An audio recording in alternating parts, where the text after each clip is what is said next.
안녕하세요, 여러분. 굿모닝 행정학 진행하는 여러분의 영디 최영희입니다. 자, 6주 팟캐스트의 5번부터 8번까지 우리 오늘 진행하려고 하고요. 네, 동기이론과 갈등 리더십 관련된 내용들이 쭉 있으니까 잘 신경 써서 풀어주셔야 합니다. 자, 5번부터 가볼게요. 자, 동기부여 이론에 대한 설명. 우리 어제도 한 문제 풀었는데 오늘 한 문제 더 풀게요. 어제 풀어봤던 내용과 오늘이 조금 다릅니다. 허츠버그의 욕구 충족 이계 요인 이론, 동기 요인과 위생 요인 두 가지를 구분하죠. 그래서 동기 요인, 위생 요인 두 가지는 완전히 다른 요인이기 때문에 동기 요인으로 인해서 동기가 유발됩니다. 하지만 동기 요인이 존재하지 않는다고 해서 이게 위생 요인에 관련된 내용을 건드리진 않거든요. 그래서 이것이 불만을 일으키진 않습니다. 불만을 일으키는 요인에 대한 거는 위생 요인이고요. 동기 요인은 작업에 대한 동기를 유발할 수 있는 요인이기 때문에 두 가지가 별도로 분리되어 있다. 이게 굉장히 중요한 내용이라고 설명해 줄 수 있죠. 그래서 지금 요거는 맞는 선지고요. 자, 맥클리랜드는 성취 동기 이론을 통해서 내용 이론인데 인간의 욕구가 상호작용을 통해서 만들어질 수 있다라고 얘기를 했습니다. 그래서 세 가지의 욕구, 권력 욕구, 친교 욕구, 그다음 성취 욕구 세 가지를 이야기하면서 조직의 생산성에 가장 중요한 영향을 미칠 수 있는 욕구를 성취 욕구라고 설명을 했죠. 그래서 지금 보시는 2번 요거는 X가 됩니다. 권력 욕구가 아니에요. 3번 로크는 과정 이론학자입니다. 목표의 형태에 따라서 동기가 달라질 수 있다라고 얘기를 했죠. 그래서 어떤 목표가 좀 더 효과적인 목표라고 이야기했냐면 일단 목표가 먼저 구체적이어야 하고요. 난도가 좀 높아야 합니다. 어려운 목표여야만 해요.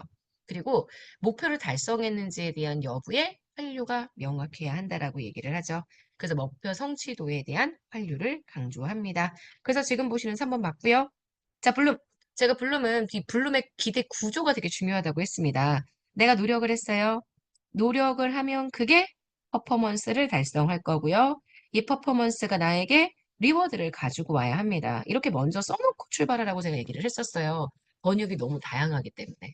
그래서 지금 보시는 여기 내가 어떤 특정 수의 성과를 달성하면 그 성과가 나에게 보상을 줄 거야. 이 지금 성과가 아마도 퍼포먼스에 대한 내용일 거고요. 이게 리워드에 대한 내용일 겁니다. 그래서 지금 보시는 에포트가 퍼포먼스를 가져와요. 이게 E 기대라고 얘기했고요. 퍼포먼스가 리워드를 가져옵니다. 이게 I라고 얘기했고 이 리워드가 가지고 있는 유의성 V라고 표현을 했죠. 그래서 문제에서는 지금 얘가 여기 있는 이 에포트가 죄송해요. 퍼포먼스가 리워드를 가져오는 정도를 가지고 설명하고 있기 때문에 I, 수단성에 대한 내용이다 라고 정리할 수 있습니다. 자, 문제에 옳지 않은 선지는 그래서 2번 되는 것 볼 수 있어요. 자, 6번 들어갑시다. 조직 내의 갈등. 최근에 갈등에 대한 얘기 되게 많이 나온다고 했죠. 전통적인 입장에서의 갈등은 부정적인 것이다 라고 이야기를 하는데요. 네, 맞습니다. 갈등에 대한 전통적인 시각은 인간관계론이라고 얘기를 했고요. 인간관계론은 갈등이 조직의 부정적인 결과를 초래할 수 있는 해로운 것이다 라고 얘기했기 때문에 갈등을 해소하기 위한 전략들을 굉장히 다양하게 모색을 했습니다. 그래서 지금 보시는 1번, 요거는 맞는 선지고요.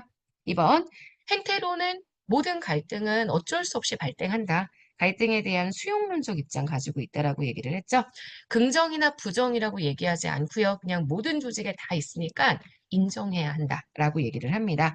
그래서 오히려 지금 이 시각 모든 갈등이 조직 성과에 부정적인 영향을 미치니까 제거되어야 한다. 요거는 인간관계론 내용이고요.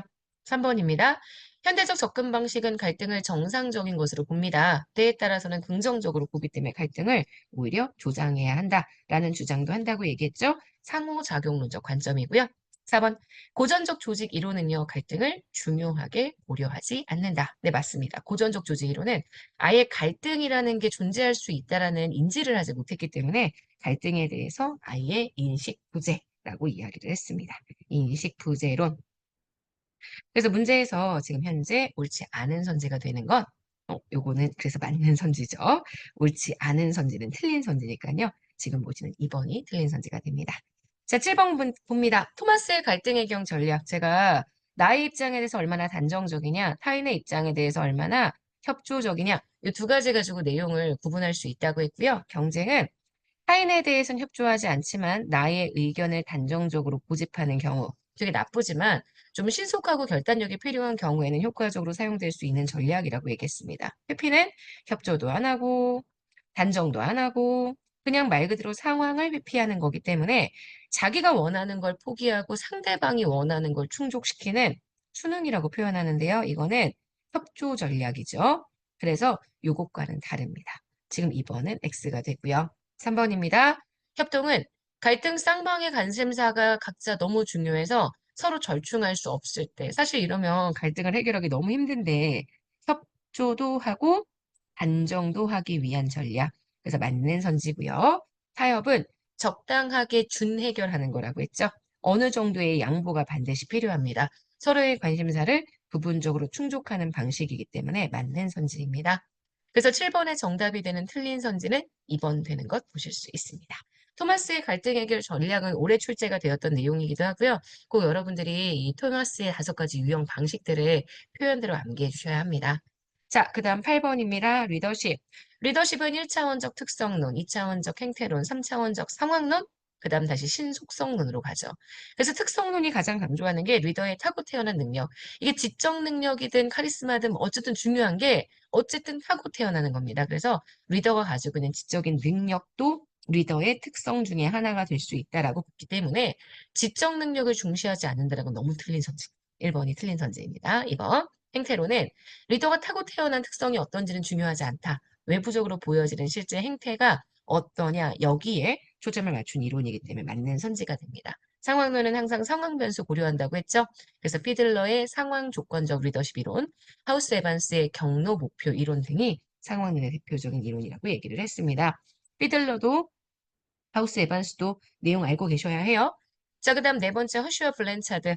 부하의 성숙도를 상황 변수라고 얘기를 했죠. 그래서 이 부하의 성숙도에 따라 리더의 역할이 달라져야 한다라고 주장했기 때문에 문제의 지금 틀린 선지는 1번이 됩니다. 자, 8번에 대한 내용까지 보시면 일단 우리 오늘 진행하려고 하는 내문들은 다 정리를 했습니다. 오늘 정말 여러분 거고요. 좋은 하루 보내세요. 내일 아침에 또 만나도록 하겠습니다. 여러분, 안녕.